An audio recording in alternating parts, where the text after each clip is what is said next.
என்னது திருப்பதி ஏழுமலையான் சிலையிலிருந்து வேர்வை வடியுதா? சிலையுடைய பக்கத்தில் பின்புறமாக காது வச்சு கேட்டால் கடல் அலை போல் எப்பயுமே ஒரு இதமான ஓசை கேட்டுகிட்டே இருக்கா?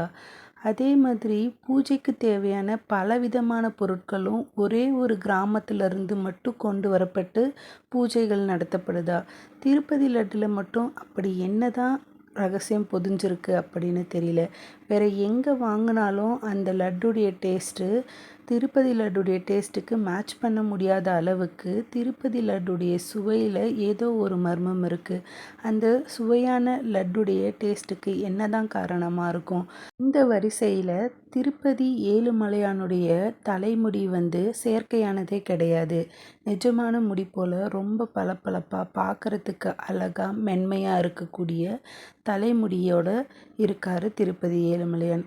இப்படி பலவிதமான கேள்விகளும் குழப்பங்களும் ரகசியங்களும் மர்மங்களும் அற்புதங்களும் நிறைஞ்ச திருப்பதி ஏழுமலையான் கடவுளை பற்றியும் அதற்கு பின்னணியில் இருக்கக்கூடிய பலவிதமான ரகசியங்களை பற்றியும் இந்த வீடியோவில் உங்களுக்கு நான் ஷேர் பண்ணுறேன். இது வரைக்கும் என்னுடைய சேனலை சப்ஸ்கிரைப் பண்ணாமல் பார்த்துட்டு இருந்தா உடனே சப்ஸ்கிரைப் பண்ணிவிட்டு பக்கத்தில் இருக்க பெல் ஐக்கானையும் கிளிக் பண்ணி வச்சுக்கோங்க. அப்போ தான் நான் போடுற வீடியோவுடைய நோட்டிஃபிகேஷன் உங்களுக்கு வரும். வாங்க உடனே வீடியோக்குள்ளே போகலாம். பூலோகத்துடைய வைகுண்டம் அப்படின்னு அழைக்கப்படுற திருப்பதி திருமலை வேங்கடாச்சலபதி கோவில் உலகத்திலேயே அதிக பக்தர்கள் தரிசிக்கும் ஆன்மீக தலங்களில் ஒன்றுன்னு சொன்னால் அது மிகையே ஆகாது. இந்த கோவிலை சுற்றி அறிவியல் அறிஞர்களால் விவரிக்க முடியாத பல மர்மமான ரகசியங்கள் நிறைஞ்சிருக்கு. அதில் சில ரகசியங்களை உங்கள் கூட ஷேர் பண்ணிக்கிறதுல நான் ரொம்ப ஹாப்பியாக ஃபீல் பண்ணுறேன். முதலாவதாக அபிஷேகம் மற்றும் வழிபாடு முடிஞ்சதுக்கப்புறமா பூசாரிகள் வாரத்துக்கு ஒரு முறை சிலைகள்லேருந்து ஆபரணத்தை கலட்டும்போது பெருமாளுடைய சிலை மனித உடல் போல் மிக வெப்பமாக இருக்கிறதா உணர்ந்திருக்காங்க. அது மட்டும் இல்லாமல் மூலவர் சிலைக்கு பின்புறமாக வேர்வை துளிகள் தோன்றதாகவும் அதை பட்டு துணியை வச்சு துடைக்கிறதாகவும் கூறப்படுது. இரண்டாவது ரகசியம் என்ன அப்படின்னு பார்த்தோன்னா, மூலவராக இருக்கக்கூடிய பாலாஜி சிலைக்கு பின்னாடி காதுகளை வச்சு உன்னிப்பாக கவனித்தா நிஜமான கடல் அலைகள் கரையை மோதும்போது கேட்கக்கூடிய ஓசை கேட்கிறதா இப்போவும் நம்பப்படுது. மூன்றாவது ரகசியம் என்ன அப்படின்னு பார்த்தோன்னா, சிலையுடைய அமைவிடம். நம்ம வெளியிலிருந்து பார்க்கும்போது பெருமாளுடைய சிலை கருவறையின் மையப்பகுதியில் இருக்கிற மாதிரி தான் நமக்கு தோணும். ஆனால் உண்மையில் தொழில்நுட்ப ரீதியாக அந்த சிலை எங்கே இருக்குது அப்படின்னு பார்த்தோன்னா கருவறையுடைய வலது பக்க மூலையில் தான் பிரதிஷ்டை பண்ணியிருக்காங்க. வெளியிலேருந்து பார்க்குறவங்களுக்கு மட்டும் அது கருவறையினுடைய மையப்பகுதியில் இருக்கிற மாதிரி தோன்ற மாயையை ஏற்படுத்துது. நான்காவது ரகசியம் என்ன அப்படின்னு பார்த்தோன்னா, பாலாஜியினுடைய தலையில் இருக்கிற முடி செயற்கையானது இல்லை. அது அச்சு அசல் ஒரிஜினல் தலைமுடி போலவே இருக்குது அப்படின்னு பூசாரிகள் சொல்கிறத கேள்விப்பட்டிருப்போம். இந்த முடி எப்பயுமே சிக்கல் இல்லாமல் பட்டு போல் பளபளப்பாக இருக்கும் அப்படின்னும் சொல்லப்படுது. நீலாதேவி அப்படிங்கிற இளவரசி தன்னுடைய முடியை பெருமாளுக்கு காணிக்கையாக கொடுத்த புராண நிகழ்வின் நினைவாகவே இன்றைக்கும் திருப்பதியில் மொட்டை போடும் வழக்கம் இருக்குது அப்படின்னும் பேசப்படுது. பொதுவாகவே எந்த ஒரு கடவுளுடைய சிலையையும் தொடர்ந்து பச்சை கற்பூரத்தை பயன்படுத்திட்டு வந்தோன்னா அந்த கல்லை அரிச்சிரும். அந்த வகையில் பச்சை கற்பூரம் அதிக அரிக்கக்கூடிய தன்மை கொண்ட ஒரு பொருள். அப்படி இருக்கிற பட்சத்தில் திருப்பதி பெருமாள் சிலைக்கு தினமும் பச்சை கற்பூரம் பூசப்படுது. இத்தனை நூற்றாண்டுகள் ஆகியும் அந்த சிலைக்கு எந்த ஒரு பாதிப்போ கீறலோ ஏற்படவில்லை அப்படிங்கிறது அறிவியல் ரீதியாக ஒரு பெரிய விசித்திரமான மாயமான ரகசியமாக தான் இன்றைக்குமே இருக்குது. மூன்றாவது மர்மமான ரகசியம் என்ன அப்படின்னு பார்த்தோன்னா, பெருமாள் சன்னதியில் எரியக்கூடிய நெய் விளக்குகள் எப்போது ஏற்றப்பட்டது அப்படின்னே தெரியாதாம். அது பல நூற்றாண்டு காலமாக ஒரு முறை கூட அணையாமல் தொடர்ந்து இப்போ வரைக்கும் எரிஞ்சிட்டே இருக்குது அப்படின்ற கருத்துக்களும் பதியப்பட்டு வருது. இது எந்த வகையில் உண்மை அப்படின்னும் இல்லை உண்மையாகவே இது நிஜமா அப்படிங்கிற அளவுக்கு கன்ஃபியூஷனாக தான் ஒரு கேள்விக்குறியாக தான் இருந்துகிட்டு இருக்குது. 7வது மிக முக்கியமான ரகசியம் என்ன அப்படின்னு பார்த்தோன்னா, திருப்பதி லட்டுடைய ரகசியம்தான். அதாவது திருப்பதினாலே பெயர் போனது லட்டுக்கு தான். அப்படி லட்டு செய்கிற சமையலறைக்கு பெயர் வந்து பொட்டு அப்படின்னு சொல்லப்படுது. பல நூற்றாண்டு காலமாக மாறாத அதே சுவையோட லட்டு தயாரிக்கப்படுது. அது எப்படி தயாரிக்கப்படுது, எப்படி லட்சக்கணக்கான லட்டுகள் வந்து ஒரே நாளில் விற்பனை ஆகுது, அதனுடைய செய்முறை ரகசியம் என்ன அப்படின்னு பலவிதமான ரகசியங்கள் இன்னுமே காக்கப்பட்டுட்டு தான் இருக்குது அப்படின்னு தான் சொல்லணும். உங்களில் யாருக்கெல்லாம் திருப்பதி லட்டு ரொம்ப பிடிக்கும்? எப்போ போனாலும் மறக்காமல் நீங்கள் திருப்பதி லட்டு வாங்குவீங்களா? அப்படி வாங்கிட்டு வந்தால் நீங்கள் யாருக்காச்சும் கொடுப்பீங்களா? இல்லை நீங்களே வச்சு சாப்பிட்டுப்பீங்களா? அப்படிங்கிறத மறக்காமல் கமெண்ட் பாக்ஸில் பதிவு பண்ணுங்கள்.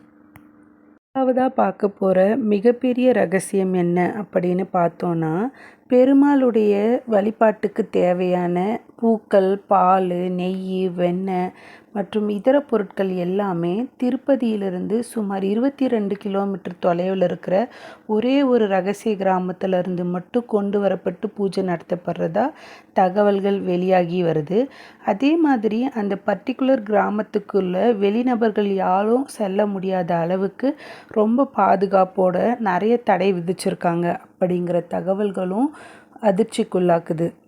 9வது ரகசியம் என்ன அப்படின்னு பார்த்தோன்னா, வியாழக்கிழமைகளில் நடைபெறக்கூடிய நிஜரூப தரிசனம். அதாவது பாலாஜி உடைய உடலில் இருக்கக்கூடிய ஆபரணங்கள் இல்லாத நிலையில் நடைபெறக்கூடிய தரிசனத்தப்போ பெருமாளுடைய மார்பில் இருக்கும் லட்சுமி தேவியின் உருவத்துக்கு பூசப்படும் சந்தனத்தை எடுக்கும்போது அது திரவ வடிவில் மாறுறதாகவும் சில சமயம் அதில் லேசான ஈரப்பதம் இருக்கிறதாகவும் சொல்லப்படுது.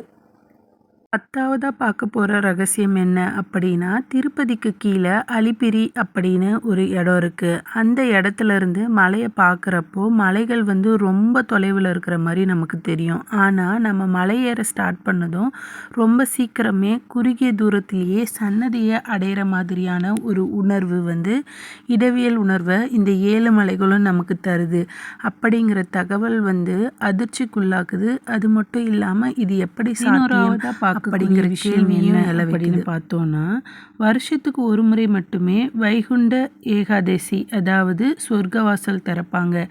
இதுதான் இந்த கோவிலுடைய கட்டிடக்கலையின் உச்சம் அப்படின்னு சொல்லணும்.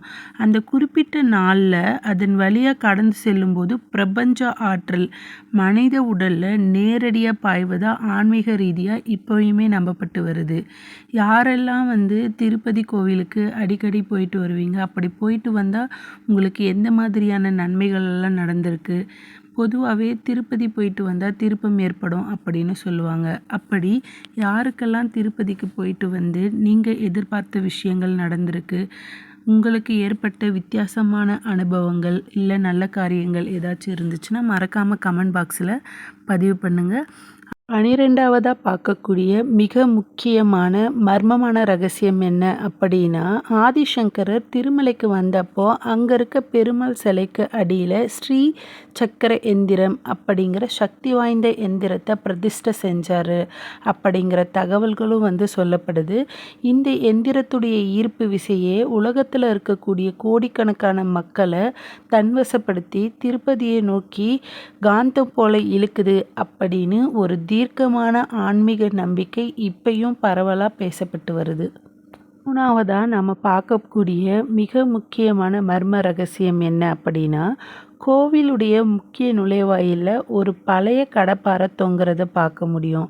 ஆனந்தாழ்வார் அப்படிங்கிற பக்தர் வந்து பெருமாள் சிறுவனாக வந்தப்போ அவரை அடித்ததாகவும் அதனால் சிறுவனுடைய தாடையில் ரத்தம் வழிந்ததாகவும் கூறப்படுது. அதுடைய நினைவாகவே இன்றைக்கும் பெருமாளுடைய தாடையில் பச்சை கற்பூரம் வந்து தாடைக்கட்டு போல வைக்கப்படுது அப்படின்னும் சொல்கிறாங்க. 14வதாக நம்ம பார்க்கக்கூடிய மர்மம் என்ன அப்படின்னா, பெருமாளுக்கு சாற்றப்படுற மாலைகள், பூக்கள், உடைகள் எல்லாமே சன்னதிக்கு பின்புறத்தில் இருக்கக்கூடிய ஒரு திறந்த கிணற்றில் வீசப்படுதா சொல்லப்படுது. அப்படி வீசப்படக்கூடிய பூக்கள் வந்து காஞ்சு போகாமல் எப்பயுமே புதிய மலர்கள் போல் இருக்கிறதா பூசாரிகள் சொல்கிறாங்க. இணைந்தாவதா பார்க்கக்கூடிய ரகசியம் என்ன அப்படின்னா, சில ஆராய்ச்சியாளர்களும், வரலாற்று ஆராய்ச்சியாளர்களுடைய கருத்துப்படி முந்தைய காலத்துல இந்த சிலை சுயம்புவா கண்டெடுக்கப்பட்டப்போ, இது முருகனின் அம்சமா, இல்ல சிவனின் அம்சமா அப்படின்னு பல விவாதங்கள் இருந்ததாகவும், ஆனா சிலப்பதிகாரத்துல செங்கண் நெடியோன் என்று வைணவ பெருமாளாகவே இது வர்ணிக்கப்பட்டிருக்கு அப்படின்னு சொல்லப்படுது.